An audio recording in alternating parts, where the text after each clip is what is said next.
The City of Soundsville is the name of this podcast, and as always, I am your host, Shadow Streak, and joined by me is... RJ App. Oh, you said your name like normal this time. I'm actually proud of you. Yeah, once in a while. Gotta keep you on your toes. You know what? Yeah, that's fair. That's fair, I suppose. All right, so yeah. Welcome back to another episode of the City of Soundsville podcast. I hope you've been enjoying all of the season 2 episodes that we've been doing thus far. By the time you're listening to this episode of the podcast, my season 2 video will be out because I've been working very extensively on that video to get all of my thoughts out on all those episodes, and I decided to just time that with the release of the season 2 of the podcast, which RJ has just learned about live as we're recording this now. So that's the plan. Because it just makes sense. So I will release the first episode of season 2's podcast when I release the video. I'll just link the releases together. I think it makes sense. I didn't know you were that close to completion on it. I've got, it doesn't, I guess I can say it. At this point, at the time we're recording this episode right now, I only have to write the last episode's script. I just have to do Some Things Amiss and Slumbering with the Enemy. Then I'm done, and then I'm recording and editing the video and all that fun stuff. So that means you're kind of cheating on the podcast because you already know what you think about these episodes. A little bit, but that's also what happened with season 1. Oh, that's true. I just didn't think about it. And yeah, I mean, also we watched these fucking episodes like 30 times, so I guess both of us are cheating, right? Yeah, like this isn't a blind watch through podcast. This is it really is veterans of the series talking about it. So yeah. But yeah, so just a little update on that at the time of this recording, which is funny because we're like 7 episodes into this season. Yeah. So you're hearing this like probably 3 to 4 months after the video came out. But whatever. Like honestly at this rate, this is probably coming out towards the end of the year, maybe even in like January of next year. Who knows? So like, man, that's crazy.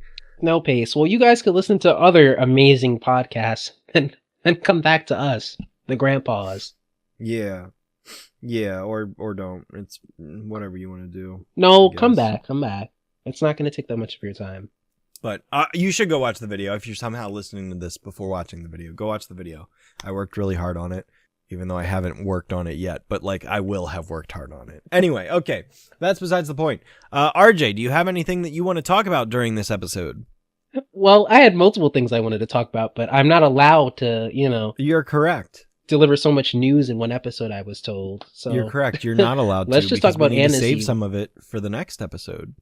Oh, well, that's really nice. Yeah, so there was an Annecy panel. Guess who it had on it? Some Cartoon Network creators. Yeah, I'm in a bad mood. Like who? No. It was Gendy Tartakovsky. It was Craig McCracken, which is interesting because I don't think Gendy and Craig have been on something in like years. It's been a long time. There was Rebecca Sugar was there, Adam Muto of Adventure Time, Penn Ward actually, which I was kind of surprised to see him too. Rebecca Sugar, which I more or less expected to be there, and I believe that's it. But like, JG Quintel was there too, and they announced a lot of new stuff coming out. I guess I suppose they're doing more regular show. They're doing more Gumball, and we didn't get anything Powerpuff, which I didn't expect to see because it was never greenlit. So just by the way, because I see what's going on Reddit and stuff, they never said that was coming out. No, nope, so like I don't want to temper people's expectations, but like there's really no guarantee we're ever going to get a reboot of the show. It's like there's like really a chance that we might, but I wouldn't bet on it,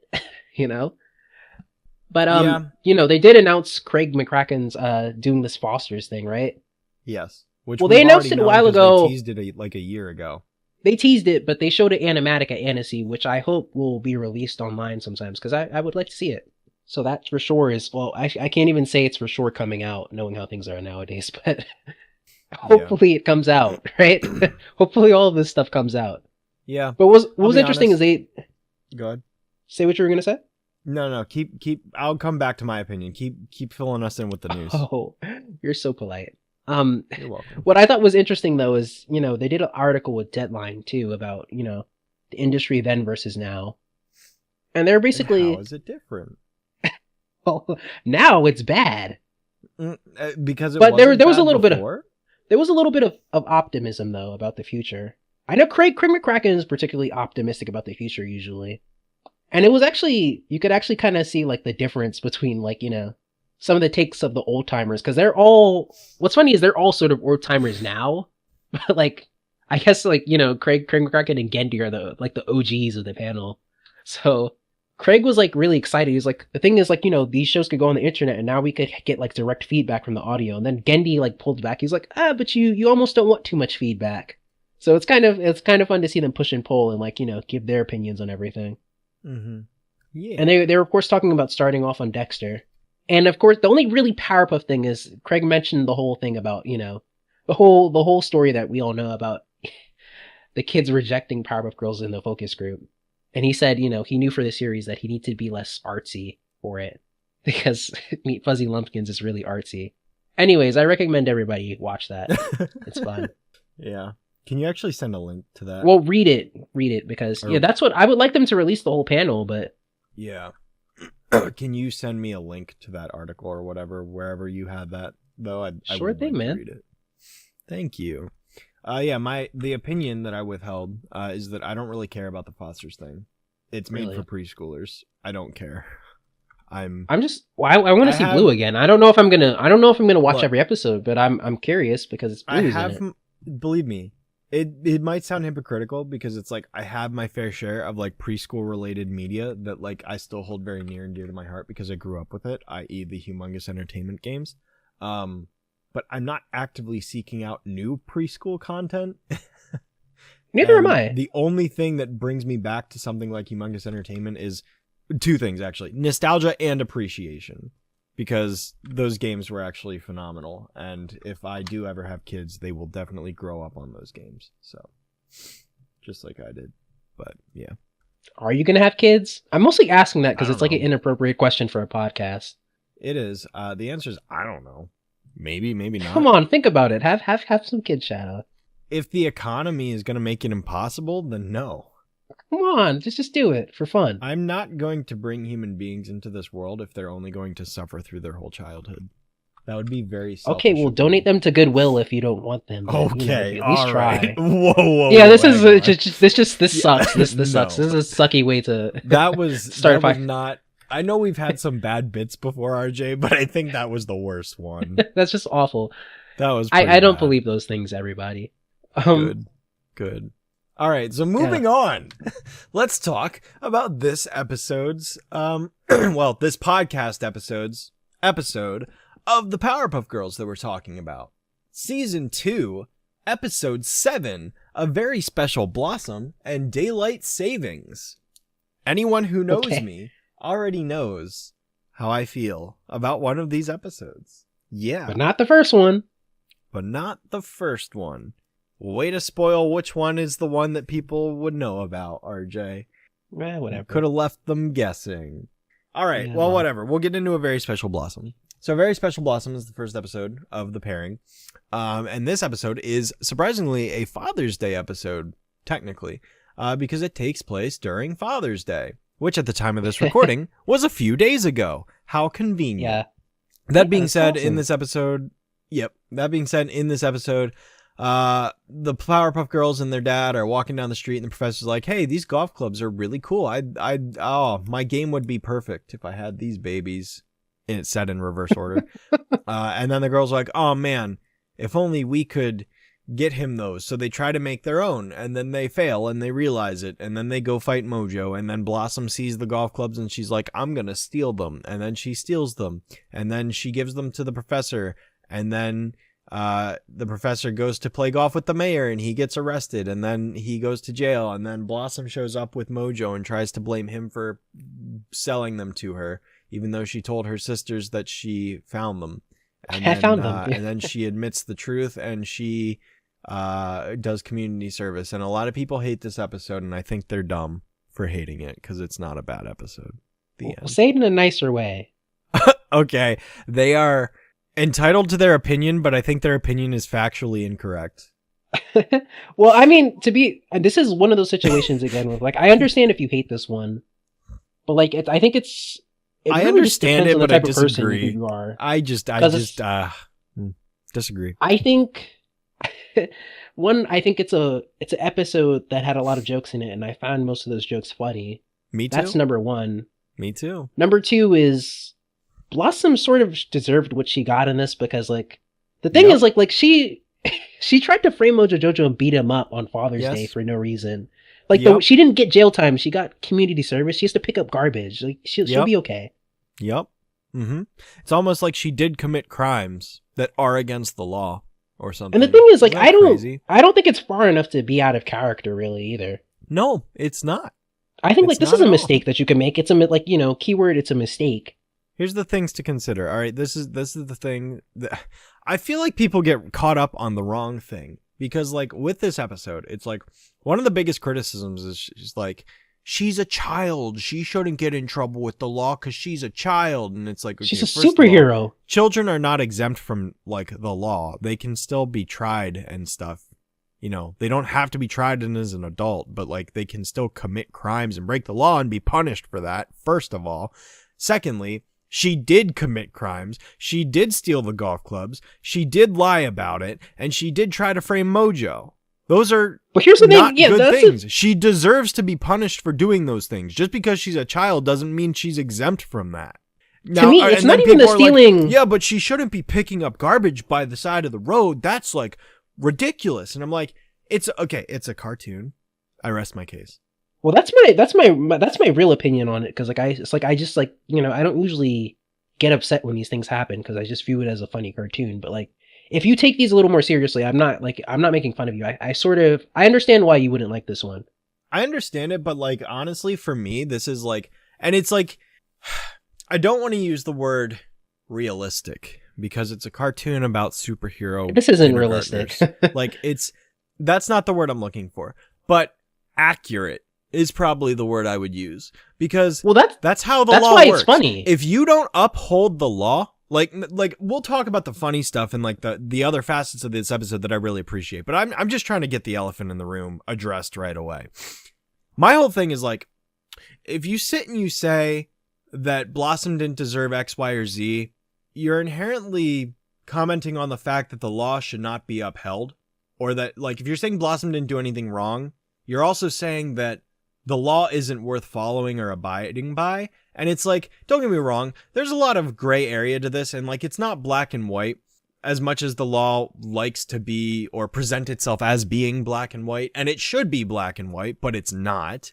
But if you don't uphold the written, like the law as it's basically supposed to be, that's the key, by the way, supposed to be enforced, what's the point in having it? There is no law. It means nothing. If people cannot agree as a whole to uphold the law and make no exceptions, the law isn't worth anything.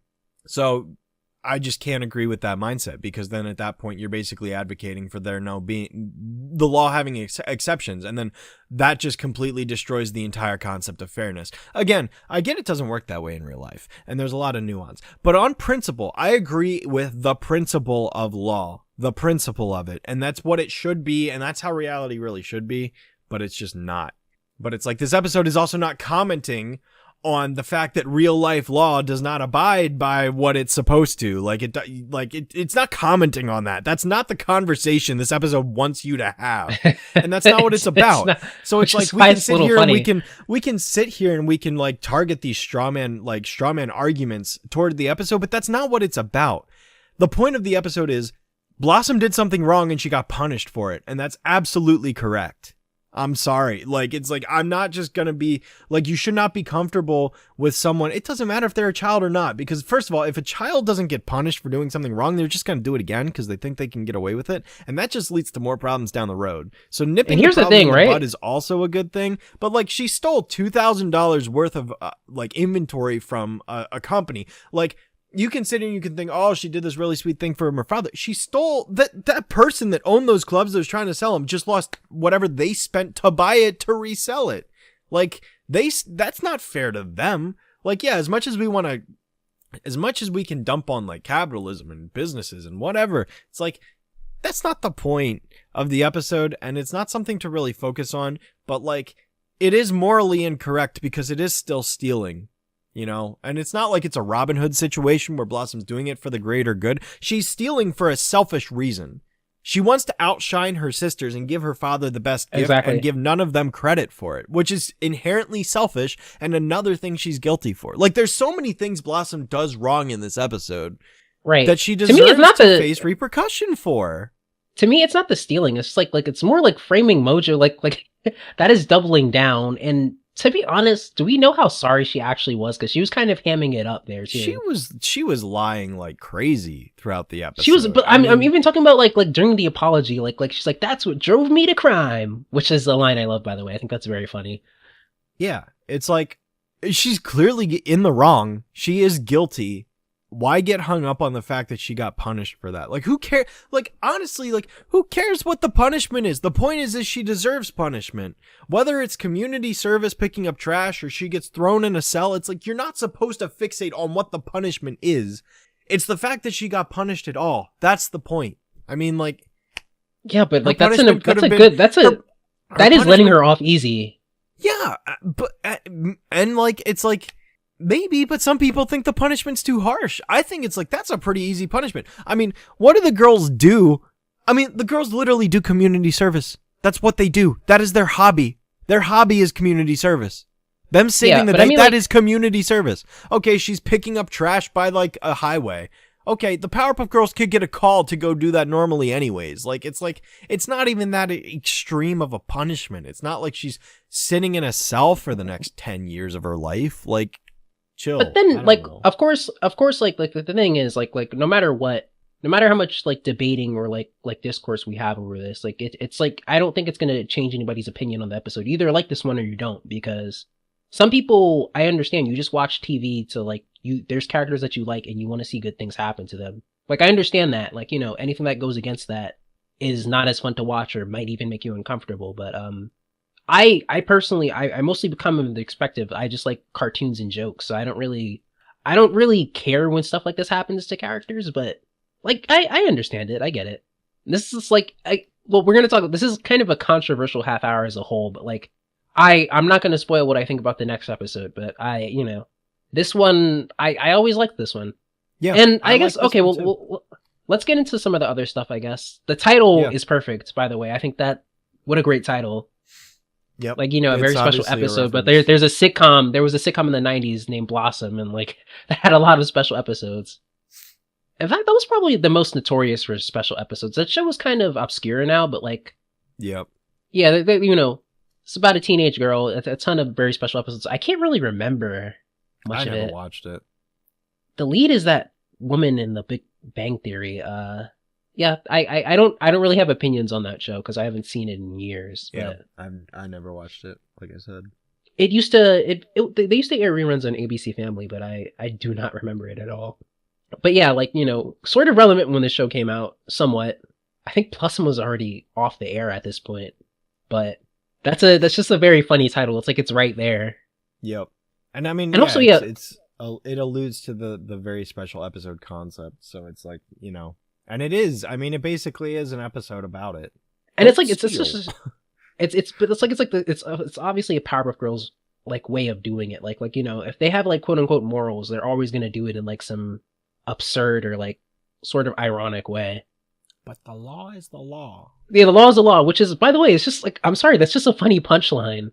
Like you know, you think like you know they're gonna let her off because she's being sincere, but she's like, the law is the law, and Blossom isn't expecting like Yeah, but like, it's like, but that's also real life. Yeah. The law doesn't care about empathy, which is where the humor comes from, but it's also like, it's relatable. Like, I love those. That's exactly, birds. Like, like for me, it's like, that is the exact kind of reaction I would expect from a law enforcement officer. Oh, that's very sad. But the law is the law. You're still getting a ticket. You're still going to jail. You're still getting arrested. That's how it works. So you're saying that the chief did nothing wrong. No, like not in this episode. Like, don't get me wrong. We can have another conversation about this sort of thing, but like, that's, again, push that to the side. This is the reaction I would expect from a law enforcement officer. And the way that they present the joke and they set it up, it's like, that is accurate to the archetype of this character, and it's a punchline. And I love that. It's a funny twist, yeah. And I do love like the Tom Kenny voice of the officer. I love his design too. Mhm. That's a big thing I want to talk about. Like another reason I can't hate this episode is because like this episode just looks really good. Like I think this is actually one of the best looking episodes they ever did. If I'm being honest, Lou Romano did this, and he did a lot of stuff at Pixar. Mhm. He's actually the voice of Linguini in Ratatouille, and he did the voice of the bird. Just like, so I guess this is an early like voice acting role for him, I guess. Oh, I forgot he was a teacher from The Incredibles too. Oh, that is so funny. That's right. That's right. Yeah, He is, coincidence? yeah. I think not. I think not. Yeah, so like he boarded this episode. It like thankfully it came out looking like his style. So like, yeah, just like the way the characters are drawn are so good.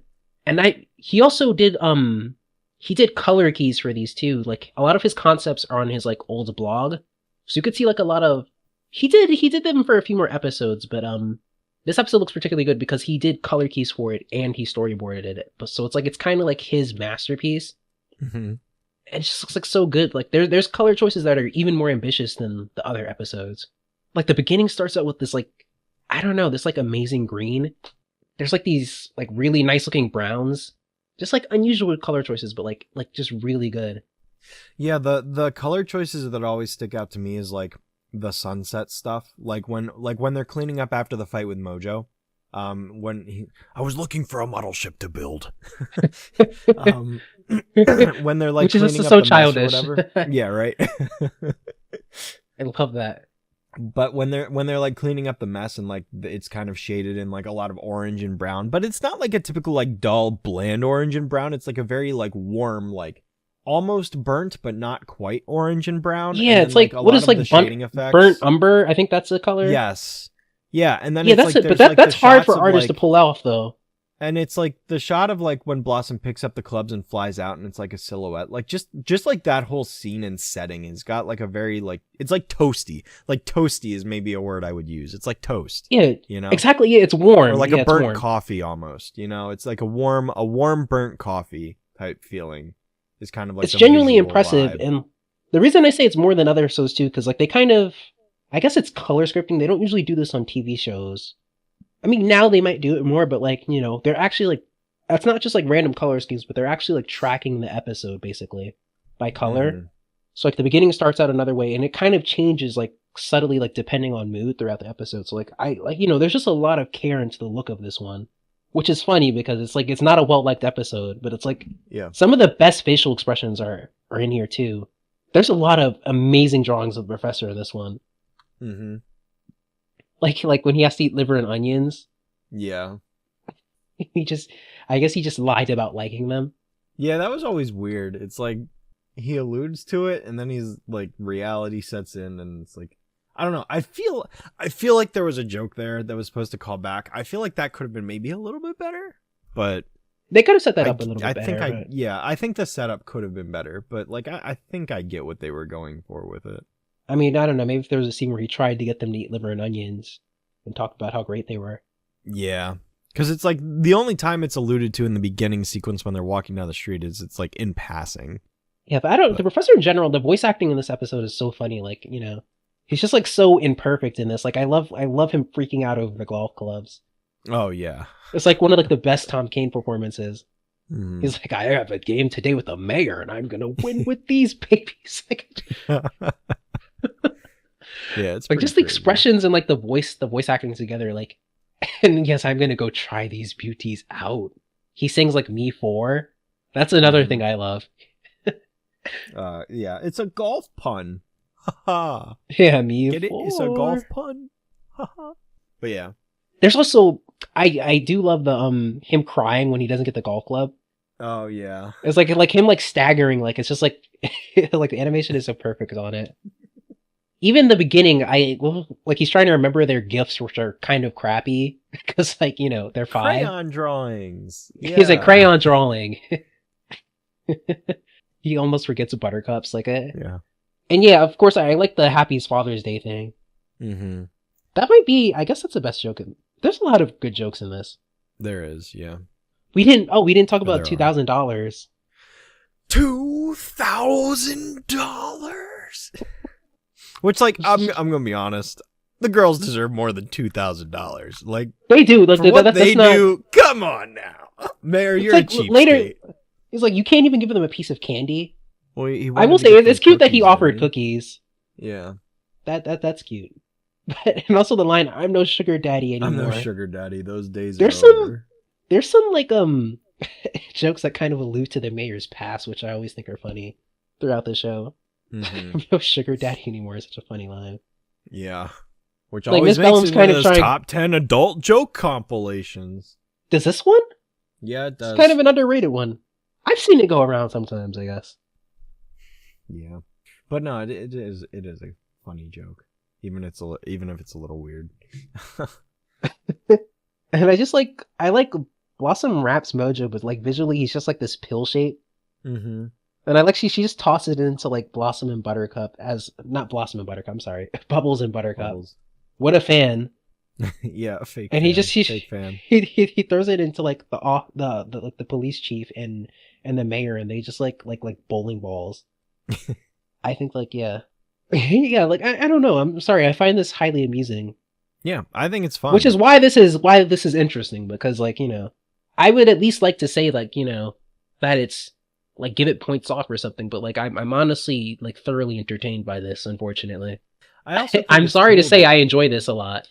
Don't be sorry. I enjoy it too. I think it's cool that it's like a Father's Day episode, because it's like I can't think of very many Father's Day episodes of like animation in general.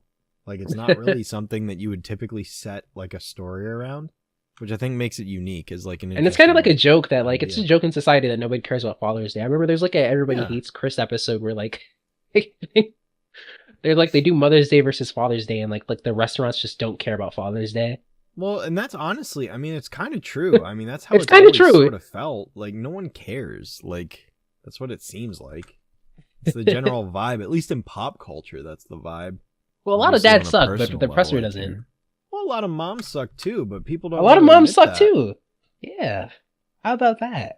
A lot of people in general suck. It's not just a sex or gender thing. It's Blossom like sucks in this people- episode. People just suck. It doesn't matter who you are. Like, there's plenty of people that do and plenty that don't. It doesn't have to be divided. This is your Look, little here's the comment thing. on equal Here's the opportunity thing. suckage. Here's the lesson to take away from this, right? Everybody wants equality. I'm completely for equality, so we need to be able to acknowledge that everybody is equally stupid. If we can all come to that, then I think we've achieved world peace. But that's the thing. Nobody's going to admit that everybody is equally stupid. Someone always has to be more stupid than they are. And that's where everything crumbles. This is just If like we can you all talking just about admit that we're this- all just a this bunch is of the- monkey brains, then like problem solved. This is just like you talking about the law in a Powerpuff Girls episode. Yeah, crazy, right? It's almost like everybody should just be nice to each other, treat each other fairly, not do anything wrong, and everybody would be much happier and better off if people weren't selfish. I think you'd prefer to live in a superhero cartoon. I'd prefer to live in a world where nobody was selfish. Oh, no. Yeah. Do you have anything That's else to the say about biggest this fantasy episode? of them all. No. I think really that's don't either. everything. I'm think sorry. that's It was so like my opinion on this. It was funny and it looked cool. I'm sorry, everybody. It was funny and it looked cool. I'm sorry. I'm No. sorry. I didn't bash this one. I'm sorry. I like this. Unfortunately, I have nothing to bash about this episode. it's an episode of the Powerpuff Girls that I enjoyed. I'm so sorry. Yeah. And the color. What do you know, folks? I'm a daddy. You know, that's actually another point. I really like the music, the background music when the professor and the girls are walking down the street. Or I guess when the professor's yeah. walking down the street and the girls are floating. I really This is like the first piece time that this accompanies that. background track appeared. I think so. Yeah. Oh yeah, they reuse this one a lot. Yeah. It's very nice. It's like a very calm piece. So good job, Which- Jim Venable, assuming it was you. it I usually assume has it's to you. be him. I think it's just him on this show, and maybe like Steve Chase and Thomas Rucker, or Thomas Chase and Steve Rucker. I can't get anybody's names right, can I? Or Rucker Chase and Steve Thomas. Rucker boy. Whichever one. I think they only worked on the theme song, maybe though. I don't know, but I think I don't know the to whole what extent they with composing. I think just it's assume it was Jim, but Composer, I think it's just Jim by himself until season 4, and like by season 5, that's the interesting thing about those seasons. You'll kind of notice there's a different composer doing a lot of it. They have his, Yeah. I think he gets his assistant to do a lot of the cues. Plus, like, and this is something that like I commented on with season 1 compared to like the other seasons. Season 1, every single episode had like a unique soundtrack to it. Sure. Season 2 is where things start to get reused. Well, yeah, well, like That's not to say that like that's not to say like every single episode is just like it's all reused from here on out. Like there is still new music happening, like the one we were just talking about, and there's more. But like the thing I loved about season 1 is like barely any music got reused in season 1 episodes. Well, There's I mean, a little that's the thing. bit, but there's not a lot. I think that's kind of a thing with every show, but like, you know, it's just like after season 1, you basically just use you but get like the composer to do music when like you don't have a track that covers it. But RJ, what I'm getting at is like even within season 1, amongst the episodes themselves, like Boogie Frights' soundtrack is unique. Those songs aren't in like any of the other episodes. I mean, you know? partially is because the Boogeyman is a very unique villain that needs his own But score. what I'm getting at is like among all 24 episodes in season 1, there's very little music reused between them. Sure. There's a little bit, but there's not a lot. Most of those episodes have unique scores. Yeah, because Then they you had get a to music season 2. budget, Shadow. They had a music budget back then that they don't have now. I Season know 2. that's what I'm getting at. Is season 2 you lose some of that, and as it continues to go on, you lose more and more of it. And then you get See Me, Feel Me, Know Me. So I guess that makes up for everything, right? Sure it does. Sure. Yeah, we'll get there. Season 5. That's a ways away. Anyway, Season whatever that's part of. No, that one's definitely season 5. I think don't there's buy any that that's the gray area with that finale. one. It's not the finale. That That's is a lie. not- that That's is probably not a the finale. rumor started online somewhere with no credible source. That is a season 5 episode. I have no doubt about it. Yeah, that is not the finale. That was never going to be the finale. And they planned that once in season. Well, okay, let's save that for that podcast. We'll save it. Yeah.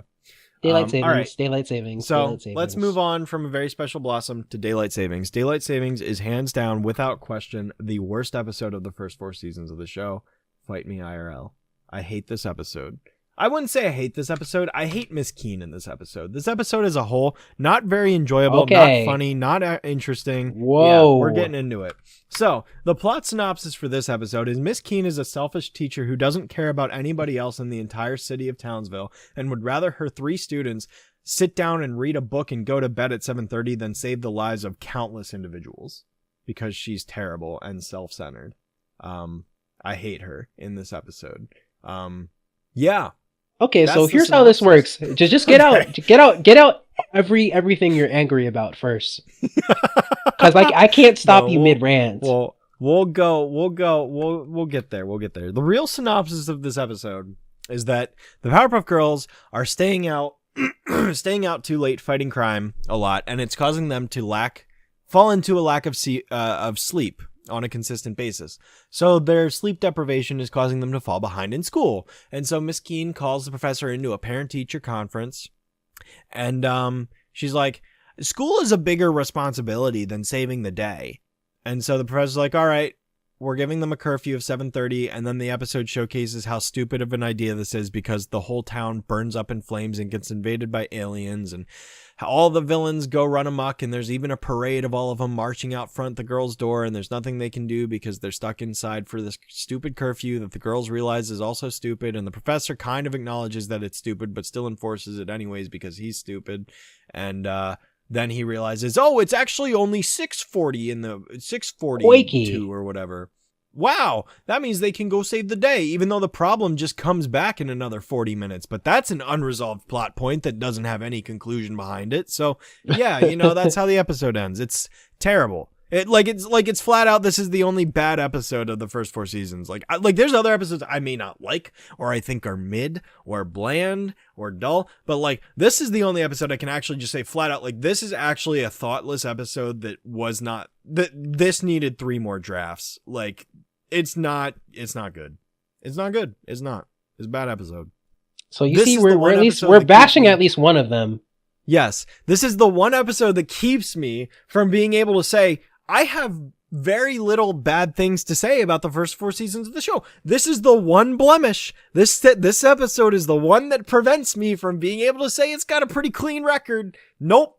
This one right here. I can't stand this episode. RJ, how do you feel about it? Okay, so this last episode is interesting. I like this one. Unfortunately, like the other episode, like I understand a little bit less. This one isn't that harsh to me. I understand it's frustrating. I could sympathize with that, but like unfortunately, this episode makes me laugh a lot. I'm sorry, like this just like to me at least, I can't really sit here and say that this is an unfunny episode. And like even if like Miss Keene is very annoying in this, but like She's if wrong. it's a comedy and this joke succeeded in making me laugh and I enjoyed watching it, I cannot say this is a bad episode of television. My problem with it, and I'm kind of glad you're going to defend it because I want to have this conversation now. So my issue, does it make me laugh? Yeah, there's some good jokes. I can acknowledge that. Parent teacher conference. No. And then it's like all these, that whole like montage, but it's pretty like, funny the throughout golf ball though. and the horse. Like that's funny. This episode, despite it being my least favorite of the first 4 seasons, has the most quoted line. Don't say it, RJ.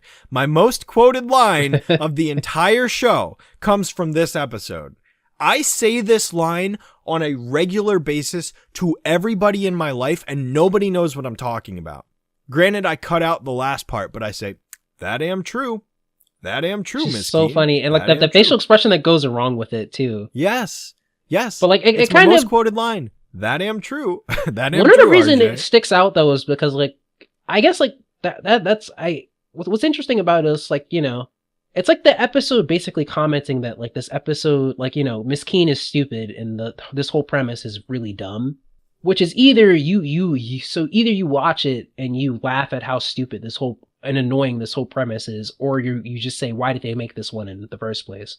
Yeah, see, So for me, I understand both perspectives of that. No, and I understand your perspective on that too, because it's like I know that the episode is trying to do that and it's presenting that. And there are definitely elements where it works and it does present. I think the villains parading in front of the house is the perfect scene to basically showcase that. Like, look at this is so stupid. The girls are literally sitting there watching the villains in front of their house just march into the town. They've all got smiles. They're all like celebrating and marching together, and they look happy. And it's like, yeah, we're gonna go destroy the city, and there's nothing they can do. And it's like I agree. I see that the episode is doing that, but I think it's not done well enough to where it's amusing to me. And a big chunk of comedy is subjective. So like that's where it gets tough, because it's like what you find funny and what I find funny aren't always the same thing. So if Which you is find like that's it the funny, thing too. I'm so, not going to be able to argue against that. I can't argue that you find this funny, and you that's the can't thing. argue that I don't. And that's where we hit the stalemate of So I can only really criticize the more, I don't want to use the word objective, but like the more structural and fundamental the story elements of the episode that fail to basically explain why I don't find it funny. I don't find it funny. Because and it kind it's frustrating. It is frustrating to just see, because Miss Keene is normally a character I appreciate. She's a good role model. You know, she's not always right. Gangrene gang dodgeball. You know, ignoring the kids' hair being pulled. She has a few strikes against her, to be honest. But yeah, she does. But it's like for the most part, she is supposed to be, and she does for the most part fulfill a good role model role for the girls, the same way Miss Bellum does. Although Miss Bellum's better. I'll just flat out say Miss Bellum is way better. Miss Bellum's amazing.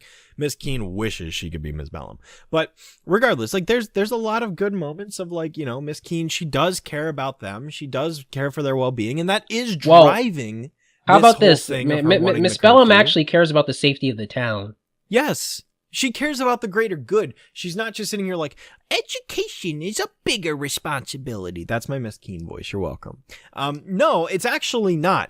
There's a lot more important. There's a lot more things in life that are more important than education. Not saying education isn't important. It kind of is. But like the lives of thousands of people, I think one person can afford to skip a few days of school over that. Here's another thing. It's like, you know, with the episode, the professor doesn't, like, he puts up a fight, but he doesn't. Like, if I were in his position, I would say, I don't care. I don't care about what the teacher says.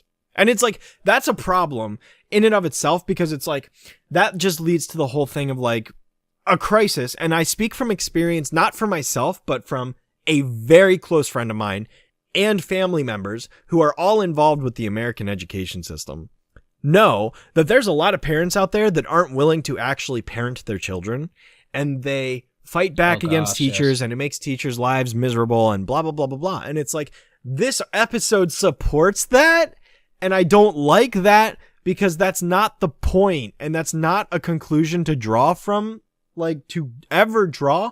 Like, I feel so bad for so many teachers out there. Like, don't get me wrong. And this actually ties back to the equality idea, RJ. People suck. It doesn't matter who you are or where you are. It doesn't matter what profession it is. It doesn't matter what your sex or gender is, your race, your religion, your any physical attributes, any mental attributes. It doesn't matter. No matter where you go, there's good people and there's bad people. There's people that are good at their job. There's people that are bad at their job. There's bad teachers. There's good teachers. There's bad parents. There's good parents. And when the good and bad clash, that's when the problems arise.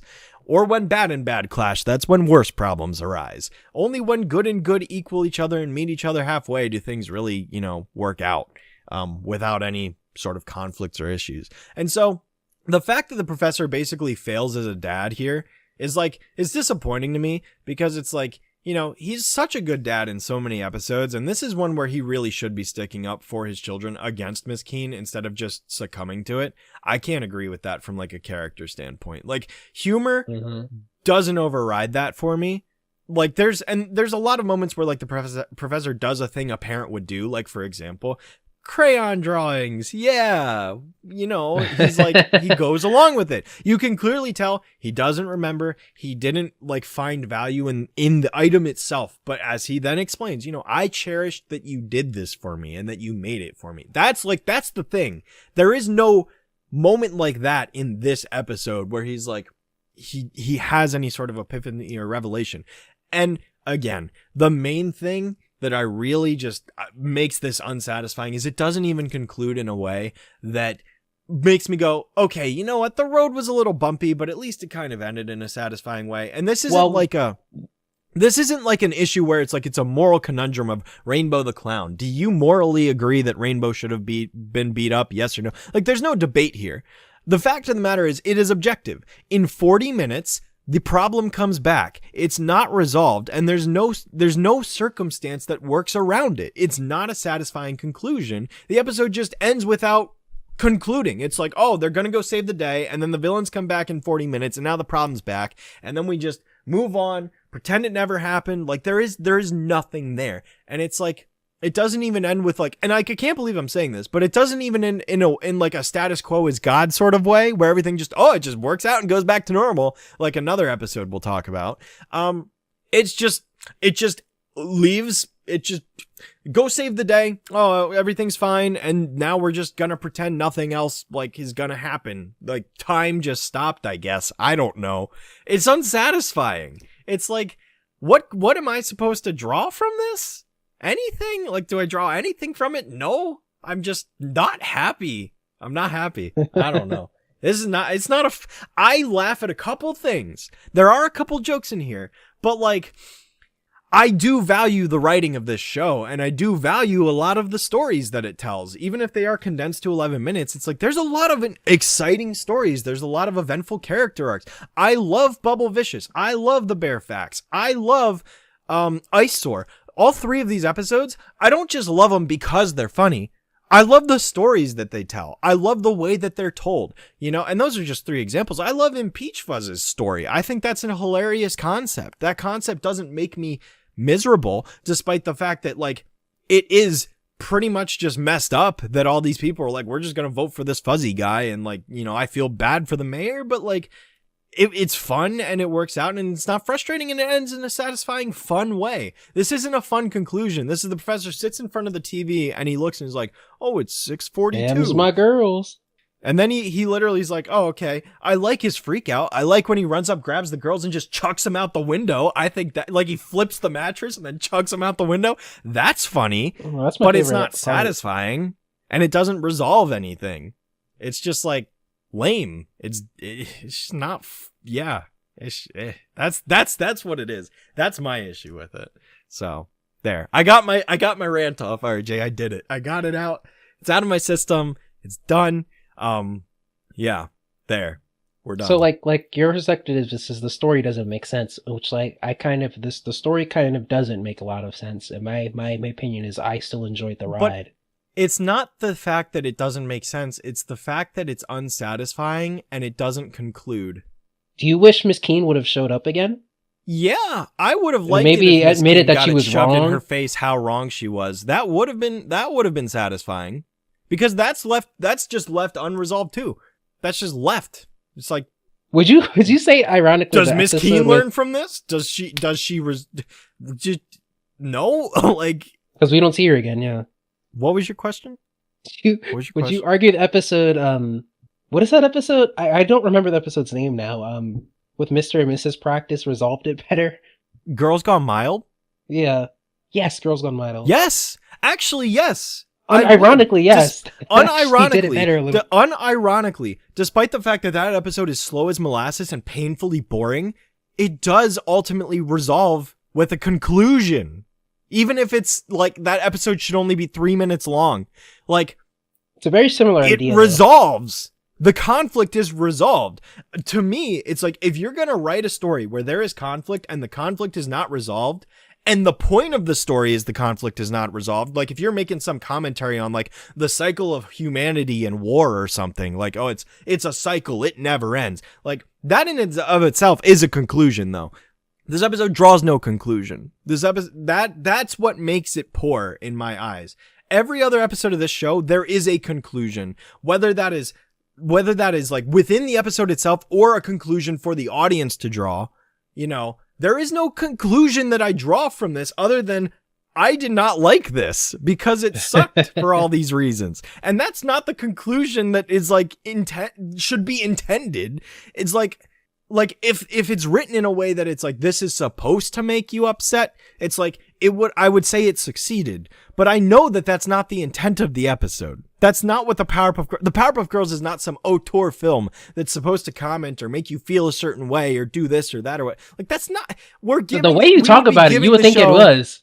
Yeah, but we would be giving the show too much credit in that regard, because it's like, don't get me wrong, I've praised this show a lot in previous videos, in previous episodes of this podcast. Like, I have a lot of positive things to say, but it's also relative to what the show is. I'm not treating this show the same way I would treat the Lord of the Rings trilogy. I'm not treating this show as if it's absolute peak cinema. Like, I'm treating it relative to the fact that it is a late 90s / early 2000s cartoon on Cartoon Network that did not need to put as much effort and go into as many creative techniques and choices and ideas and explore and experiment and all of this. Like, it never needed to do this. The fact that it did, the fact that it went above and beyond expectation, that is what I'm judging the show on. And that's why I praise it and appreciate it so much. Because it's like, is it absolutely the most impressive, amazing thing animation-wise ever animated?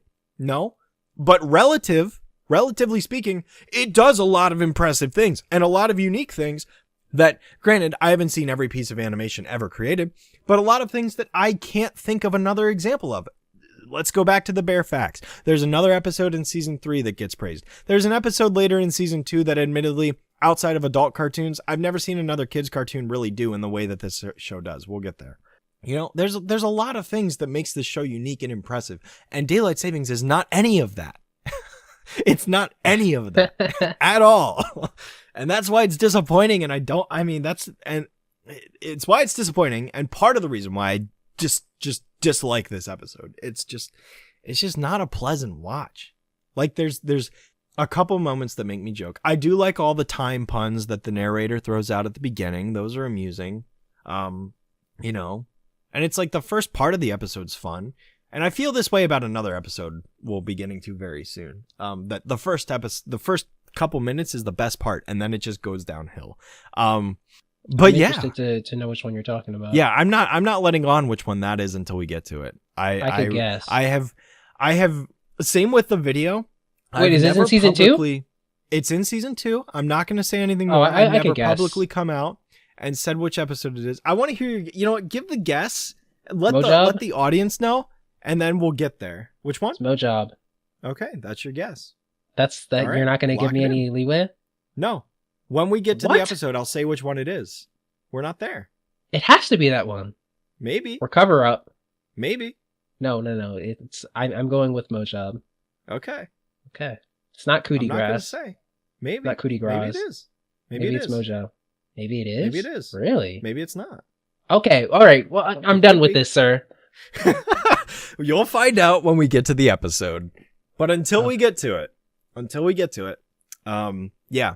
I want to hear you talk a little bit more about this episode now, because I feel like I just filled the last 15 minutes with nothing but negativity. And I don't normally like being negative, even though I spent 5 years on YouTube being negative. I don't really enjoy being You negative. like it a little bit. You like it a little bit.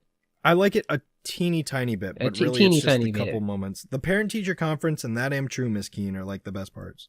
There's a lot of I like most of the jokes in this episode, but like if you're frustrated, you're not going to see how funny. You're not gonna. It's not like you're gonna be laughing at it. You're going to be frustrated because what's happening is frustrating. It's exactly like what we were talking about last episode, right? Like you can't you kind of can't tell somebody how to look at something, or like you can't tell somebody something's funny if you don't think it is. Same exact deal as A Very Special Blossom.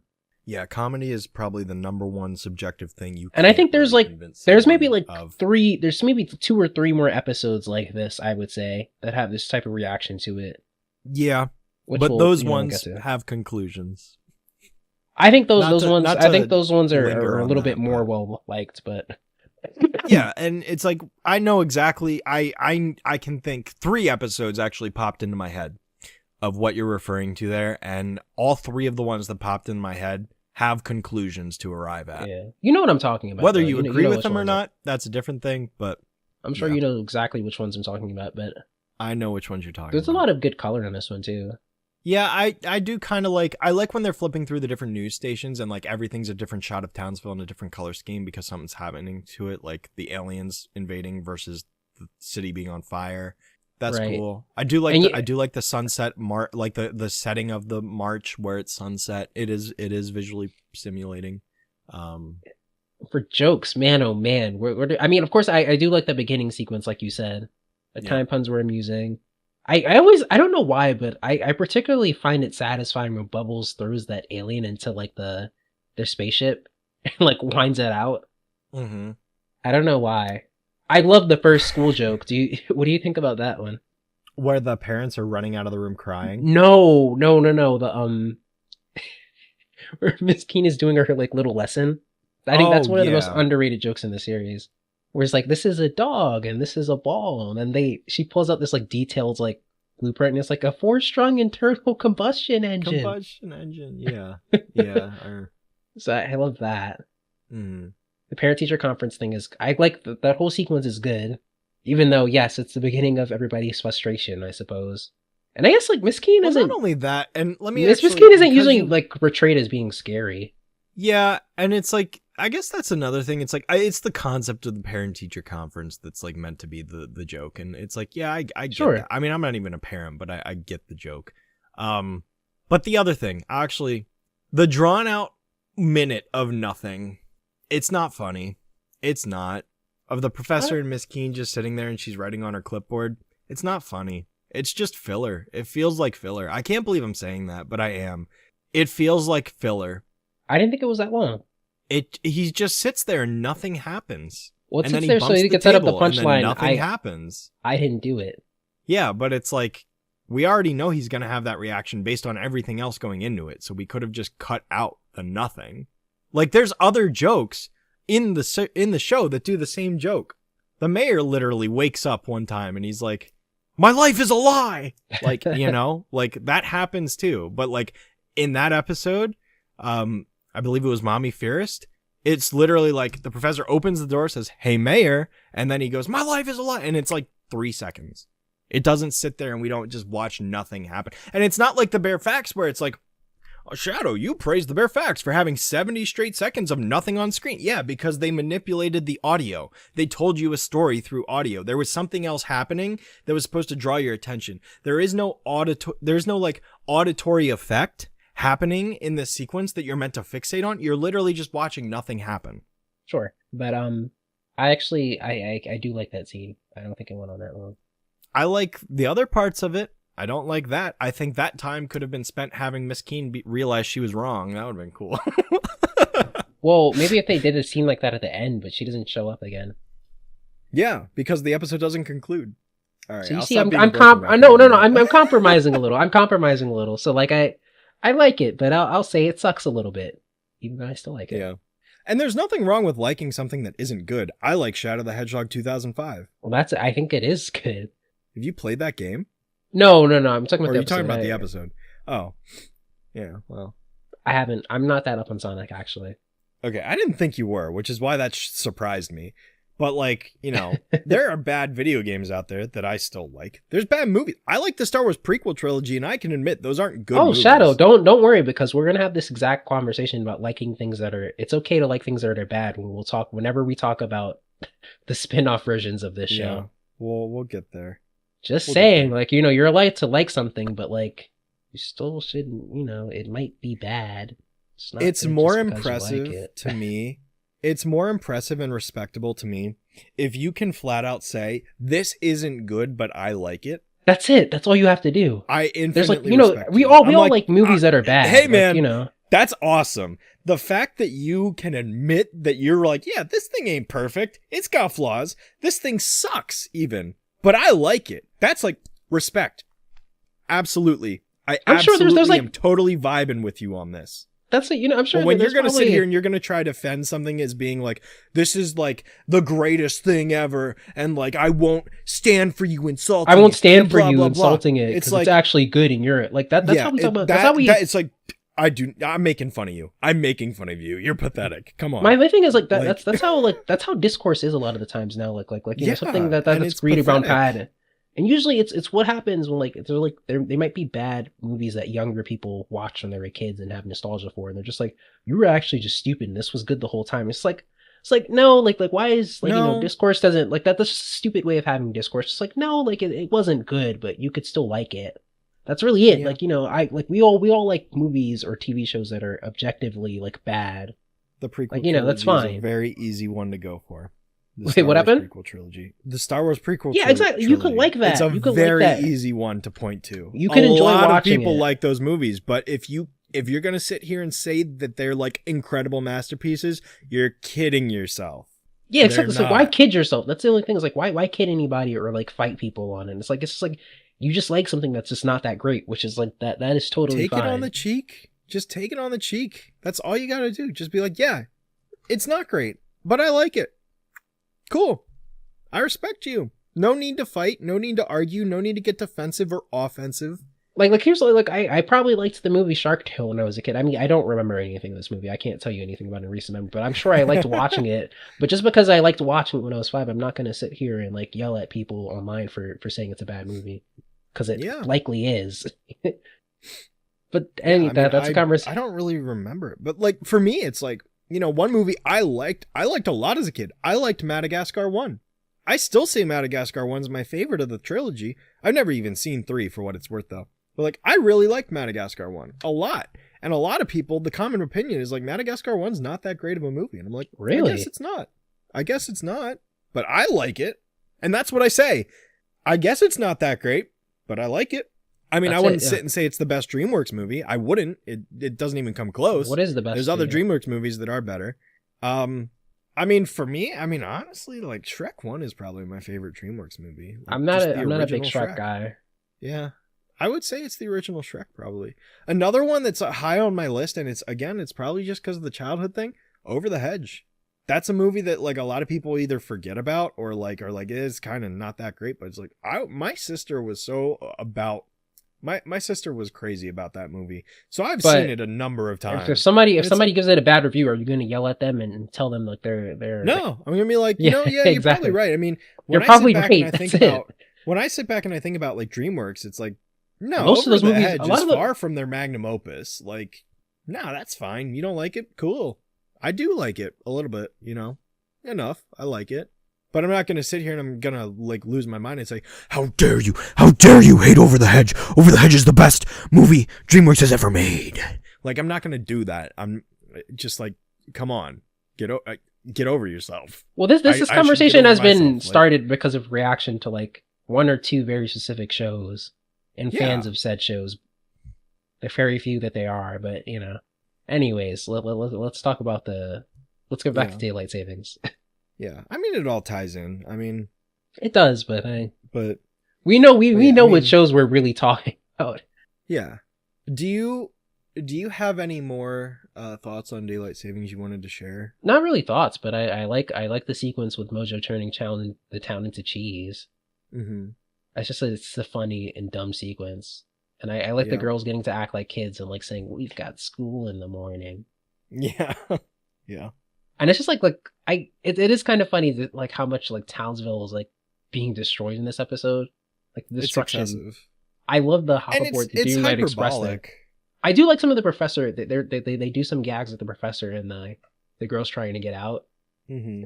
Like I I always do love like when he like rips the hotline out. Like he yes, just yes. So that's one of my completely- favorites. Like, yeah, sorry, we're not interested Yeah. in buying the paper. Thank you. He just Yeah. Yeah. and I love the hop aboard the Green Elm Express thing. And they just go back to sleep. Mm-hmm. One of my most remembered, and also, yeah. Again, I just have positive associations with this episode because I laughed every time I watch this. I usually laughed a lot because it's Even a very as a silly kid, episode. Like I can remember myself being 7 watching this and not liking Miss Keene. Like even as like a 7-year-old. And maybe that actually warped my perception because I was a kid in school and she was a teacher. But like I loved my first grade teacher. My first grade teacher was amazing. Like up until like middle school, I always said my first grade teacher was my favorite teacher. Well, you're not maybe I was supposed in to. kindergarten, but You're not supposed to be on Miss Keene's side, like you said, though. no, I know. Pretty But sure also I was the 7, intention of so like I didn't have like the media literacy as a 6 to 7-year-old that I obviously gained as I grew older. Like as a 6 to 7-year-old, I wasn't thinking deeply about it. I just realized I don't like Miss Keene. She's ruining the fun. which is as like, a child. but that's enough media literacy for this kid show, to be honest. Anyway, you Yeah, did but like understand honestly, yeah, and that's honestly, again another reason why I think it fails, because it's like I see your perspective, especially now, like obviously, but like as a child, it's like this woman is preventing the Powerpuff Girls from doing what they're supposed to do. I don't like it. Yeah.